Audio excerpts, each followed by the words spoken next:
आम बीर्ज को किए नौ 32 गुंडा भात खाइले आम देहरे गोटे बिंदु रक्त हुए। अच्छा 32 बिंदु रक्त हेले 32 बिंदु रक्त हेले आम देहरे गोटे बिंदु चर्म बोले चमड़ा हुए। 32 बिंदु चर्म हेले 32 बिंदु चमड़ा हेले एकाटी आम देहरे गोटे बिंदु मांस हुए। 32 बिंदु मांस हेले 32 बिंदु मांस एकाठी हेले आम भितरे गोटे बिंदु अस्थि हुए। अच्छा 32 बिंदु अस्थि हेले गोटे बिंदु मजा जो मटन किणिकी आनुचु ता जो कंटा बोले हाड़ ता भितर सोसाड़ुन सोसाड़िला लोक तार अभ्यास अछि सोसाड़िबो मतलब जा पाखरे पैसा दबो सी आनिबो ना तो बोले तू। अच्छा तू ब्रॉयलर कुकुड़ा खाइबा लोक 32 बिंदु मजा हेले गोटे बिंदु ए देहरे हुए धातु ए मजा हुए आ 32 बिंदु मजा जिते बेले एकाठी हे जिवो ए देहरे गोटे बिंदु धातु बोले बीर्ज हुए।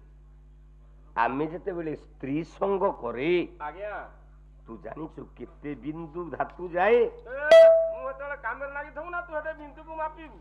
कोन ओ तू हेते बेले कहि हबनी केते गला ओडे मूर्ख बलिया कथा करू कोन मूर्ख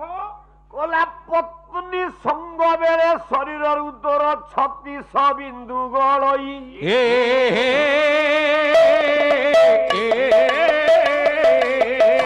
बिंदु जे बिंदु उत्पत्ति को 3 मास डिला स्त्री संग बेले आज्ञा तो देहरु 36 बिंदु जाए आज्ञा बीर्ज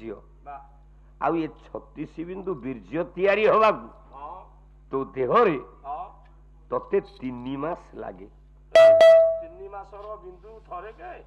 सफा से जोगु स्त्री बागुणी की खाउची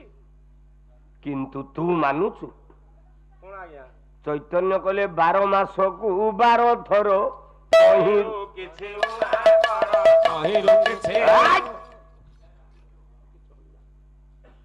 12 मास को 12 थर जदि पारुच थरुटे उणा कर कारण भागवत कहिछि कला नारी संग मोहरी तू मते केवल पुत्र जन्मार्थे केवल पुत्र जन्मार्थे केवल पुत्र जन्मार्थे बिंदु को अपचय कर बाबा कोउथि भाई ना पुत्र जन्म पाई।